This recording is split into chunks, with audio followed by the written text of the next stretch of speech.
Section 1. Acting 101. Introduction. Recall yourself as a child, volunteering to act scenes from your favourite stories for family and friends. Remember how great you felt as they cheered you on. Remember how, as you got older, you continued to pursue your interest, joining drama clubs and acting in plays. Before you knew it, you had your first big break. The director made you the star of the spring play. Your confidence grew until you finally realised that this is what you want to do for a living. The fame and fortune that comes with acting is enticing. You can't help but think that it won't be long until you're just as good and rich as any of them on film and television.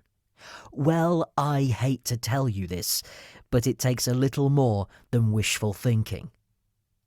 Acting history in a nutshell. Let's have a brief lesson about the history of acting. While the story of contemporary acting begins in the 19th century, it is believed that acting as a profession began far earlier, developing with science and other art in Egypt as early as 4000 BC. Ancient Egyptians staged performances to commemorate lost loved ones and entertain royalty. Acting was tradition in ancient Greece as well. The Greeks hailed Thespis, who developed impersonation, or simply imitating another person's character and behaviour. Most actors played several roles with the help of intricate costumes and masks, and many performances involved movement to display emotion and dance.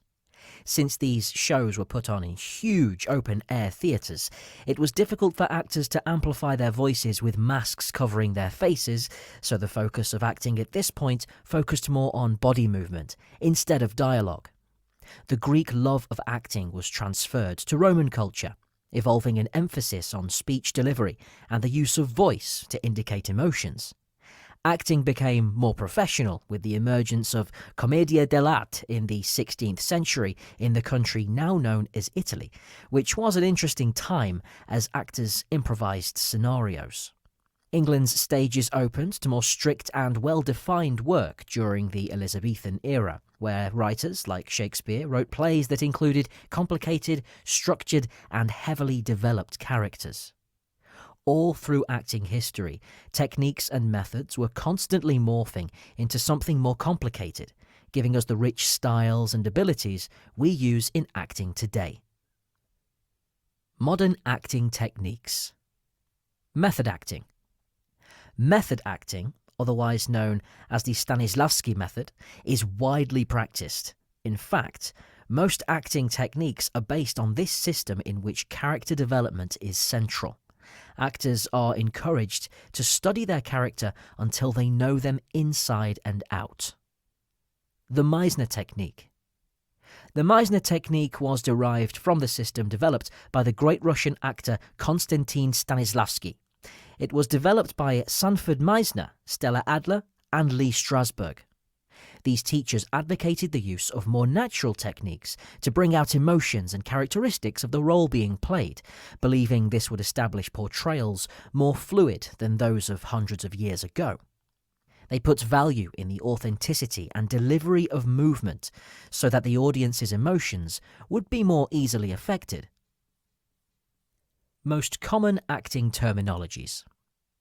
The following is a list of common terms you might hear from directors and producers in the business. Activity.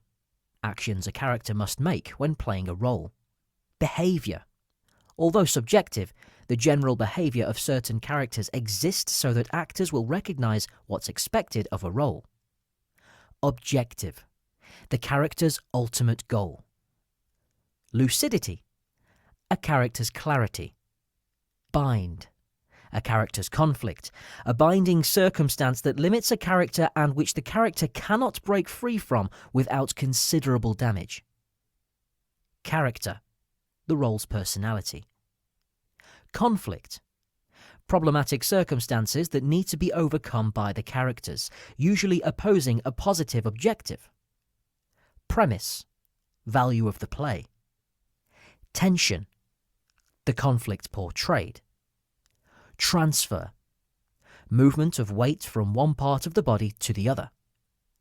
Extension, extending of appendages to a certain level to emphasize movement. Intention, tensed movement of the body. Isolation, moving certain parts of the body only. Interval, the distance between performers. Release, relaxation of performers after tension. Empathy, the audience's reaction to a performance.